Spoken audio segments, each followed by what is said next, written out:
Jain, my dear students. Today we are going to introduce a new topic in this lecture series, synchronous versus asynchronous bus. So, this is the fourth lecture in this unit and it introduces about the basic concepts of synchronous and asynchronous bus used in the system bus. So, let us start. So, we already know there is a need to have a bus arbitration between processor and DMA because they both need to initiate data transfer on the bus and they access the main memory. So, device that is allowed to initiate the transfer on the bus at any given time is called master or bus master, we already know. So, certainly there should be some ways and means by which these units like processor and DMA must be controlled by a asynchronous means or a synchronous mean. Now, we already know that this bus arbitration process is divided into centralized approach and distributed approach. We have dealt in detail while learning the bus. In centralized arbitration process, there is a single bus arbiter that performs the arbitration process, while in the distributed arbitration process, all devices participate together in selection of the next master who controls the bus.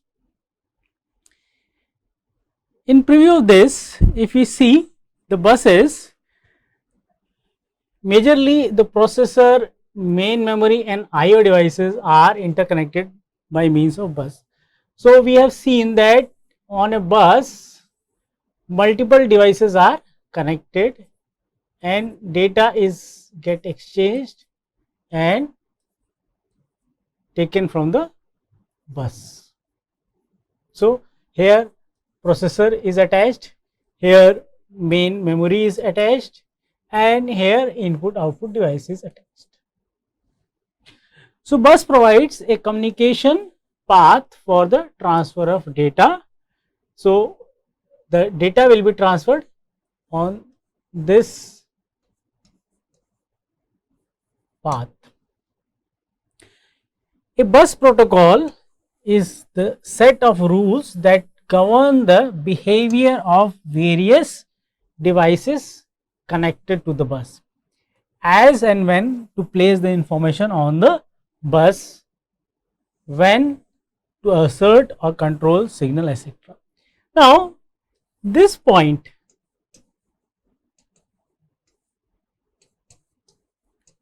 of decision, okay, when this will happen,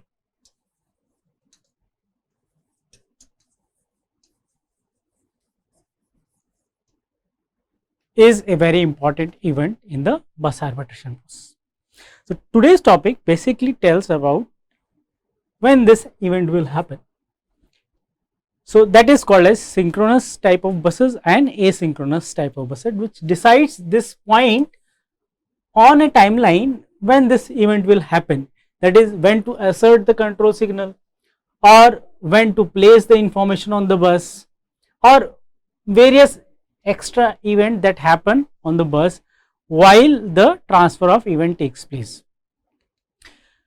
So, we also know that the buses are categorized into three broad categories: data bus, address bus and control bus, and the control signal are very important that helps in understanding what is happening all around the bus.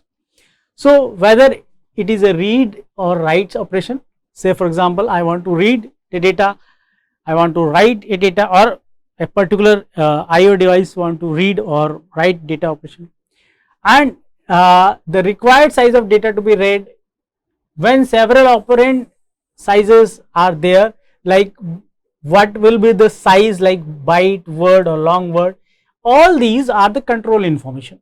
These are control information for the buses to decide upon what. So, and there is a one important thing, that is the timing information in the control.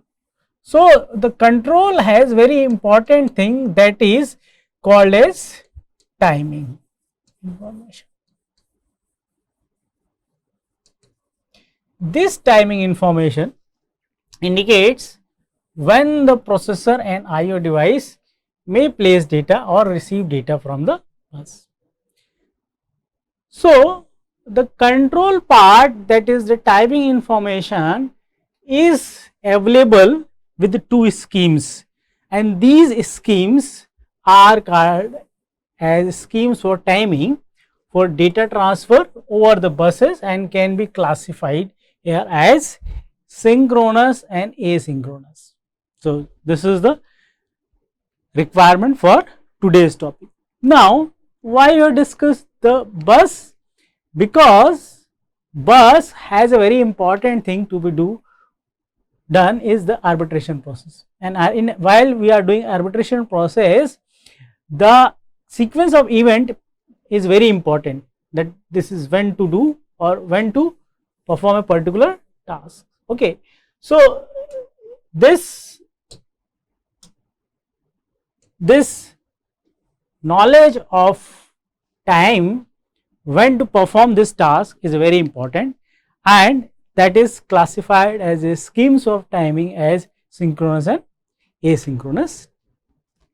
Okay. Now, let us start this with the synchronous bus. So,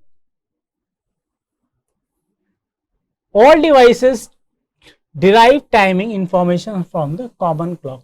So, first important takeaway for the synchronous bus is they have a common, or you can say same clock line, and clock line has a equally spaced pulses which define equal time intervals. In a simple synchronous bus, each these pulses constitutes a bus cycle. So, clock line is basically nothing, it is a equally spaced pulses which define equal time interval. Okay. So, in a simple synchronous bus, each of these pulses constitute a bus cycle. So, this time period from this point to this point is called as bus cycle. So, one data transfer, that is a unit, and unit can be as per as the definition that we have seen in the definition of bus, like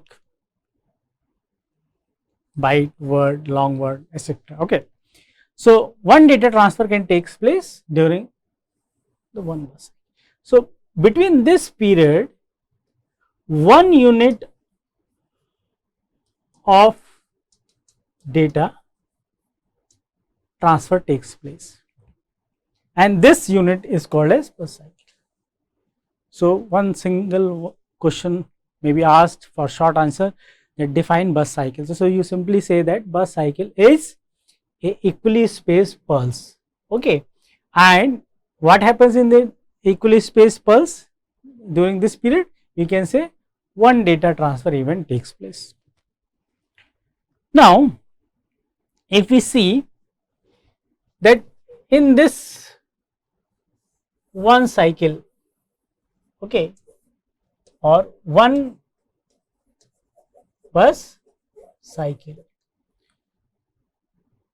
we have to perform two things. One, we have to perform the address is sent, and second is command is sent. So, during this period we have to perform the address operations to be sent to the destination, and what to do, that is command. So, during this should also takes place apart from doing the data transfer. Certainly, we have to know the knowledge of address and knowledge of command what to do, and when this happens after certain interval of time, that is a certain delay, let us assume there is a in between time t1. So, the starting time is t0, in between time is t1, and the end time is t2. Okay. And after some period of time, during this period the data operation takes place. That is the one data transfer happens. So, we can see that in one bus cycle two things happen. One is this address and command operation takes place, and second, that is the data operation takes place. So, if we see the events, we can see that first master places the device address and the command on the bus and indicates that it is a read operation or it may be a write operation, okay, at time t0. And at t1 addressed slab places data on the data line. So, we assume that by this time the slave has understood the address as well as the command, okay. So, that is why at this point address slave places data on the data line, okay, and at t2 master strobes the data on the data line into its input buffer for read option. So, at this time the data might have reached completely to the master and it copies or read into its buffer, okay. So, it is done in a flash manner or flashing manner, it is done instantaneously. So, we must have an assurance that by this time all the data has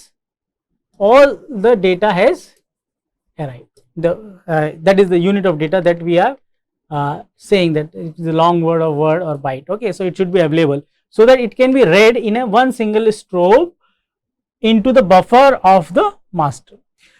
So, same thing happens if there is a write operation. Here is a read operation we have taken as an example. If write operation is there, the master places the data onto the bus.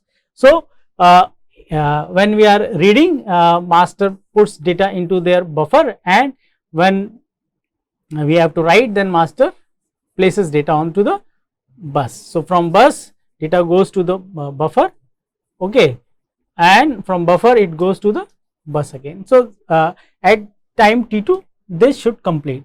So, what we are seeing that this bus cycle should incorporate all these two events, or you can say t0, t1 and t2 interval must incorporate all the tasks that is written here, okay. Now, once the master places the device address and command onto the bus, it takes for this information to the certain propagation delay to the device. So, that is what I was saying, that this time will be a interval that will take certain propagation delay. Also, all devices have to give enough time to decode the address and control signal.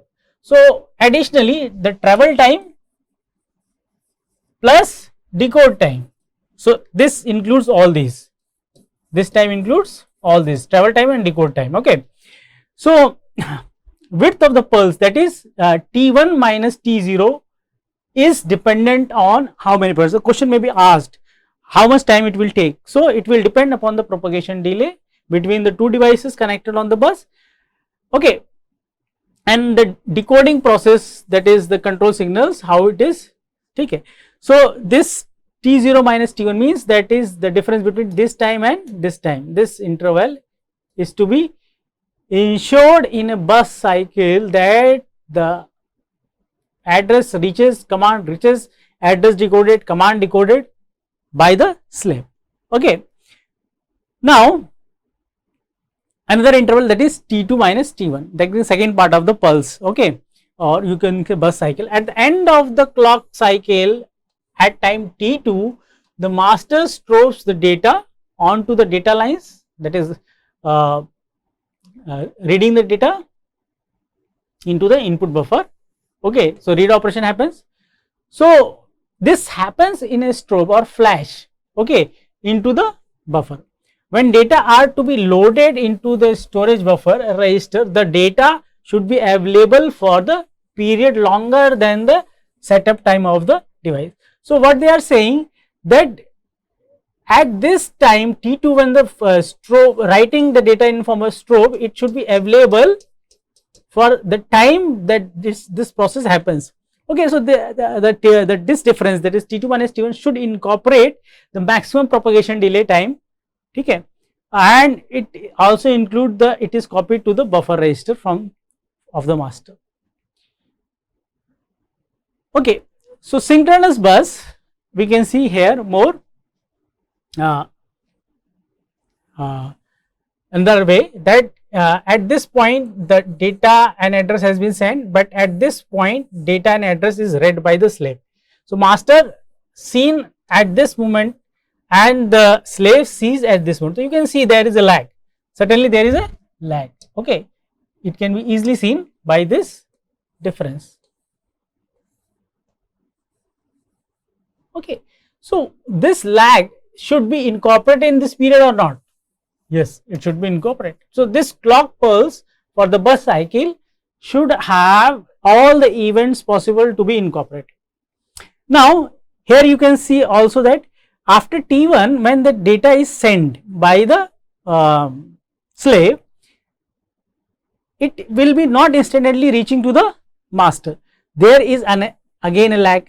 So you can see there is a difference. So these two lags plus the other decoding process time and copying process time should be incorporated in this part. So signal do not appear on the bus as soon as they are placed on the bus due to the propagation delay. So we can see this difference in the propagation delay in the interface, and signal reaches the device after propagation delay, which depends upon the characteristic of the bus, and data must remain on the bus for the some time after T2 equal to hold time for the buffer, that is copying data to the main. So we can see that it is sent, but it is remaining till after it has been sent. So it should remain so that I can copy it. Okay, so this gap is very important. So data transfer has to be completed within one clock cycle. Okay, this clock period, okay, that is the period T2 minus 2 must be such that longest propagation delay on the bus and the slowest device interface must accommodate it, and forces all devices to operate the speed of the slowest device. So this is very important thing, that when we are doing synchronous transfer, the slowest device must be incorporated. Okay, so processor just assumes that the data are available at the T2 in case of a read operation, or read by the device in case of a write operation. So what if the device is actually failed and never really responded? Yes, so these are possible error or possibility. So certainly there should be some ways and means by which. So most buses have control signal to represent the response from the slave. So this is the case of failure when the slave has to respond. The control signal serve two purpose. One, to inform master that the slave has recognized the address and ready to participate in the data transfer, and enable to adjust the duration of data transfer operation based on the speed of participating slaves. So high frequency bus clock is used. Okay, so data transfer spans several clock cycles instead of just one clock cycle in earlier case. Okay, so high frequency bus clock is used. So data transfer does not happen in one frequency cycle, it will happen in multiple clock cycle, because bus cycle composed of many basic clock cycle. So it is like this. So this is a whole bus cycle.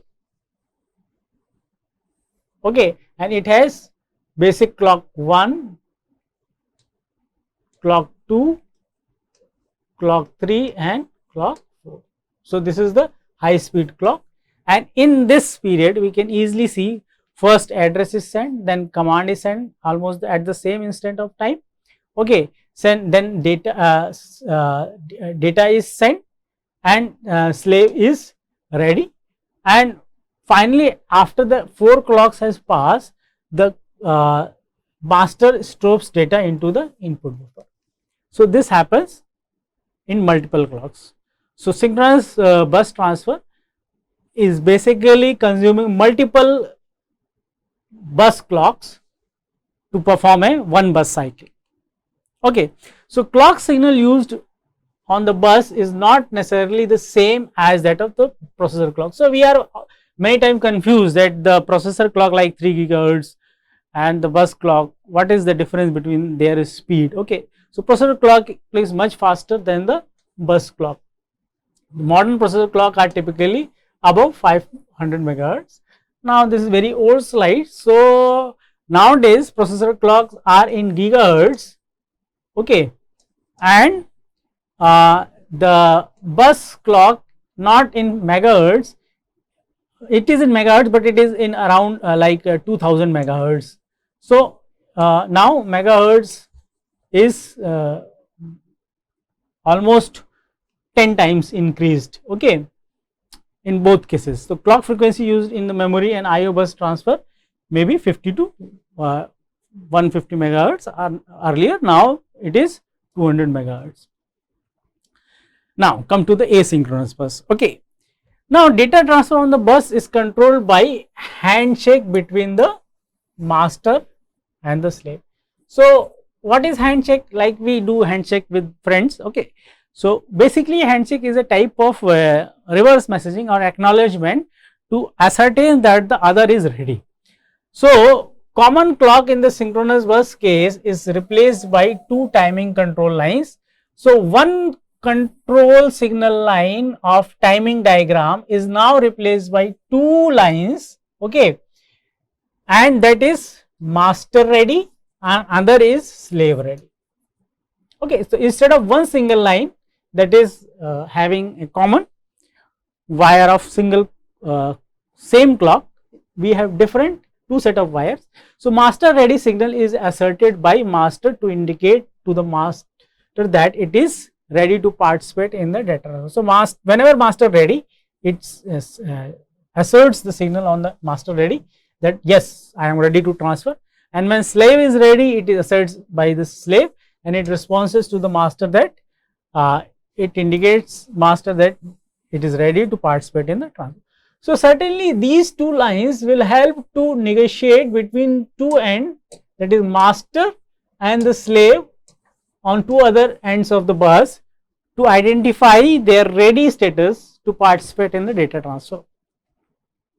So, data transfer using the handshake protocol, master places the steps are places address and command information on the bus and asserts master ready signal to indicate to the slave that address and command information is placed on the bus. All devices on the bus decodes the address, okay. If it is mine address, I will identify. If it is other it will identify. The address slave perform required operation and inform the processor that it has done by asserting the slave signal. So, whatever the slave has recognized, it will send a slave ready signal, and master removes all the signals from the bus once slave ready is asserted. So, if the operation is read, the master also strobes the data into the input buffer. That is very simple. So, this can be seen using the timing diagram.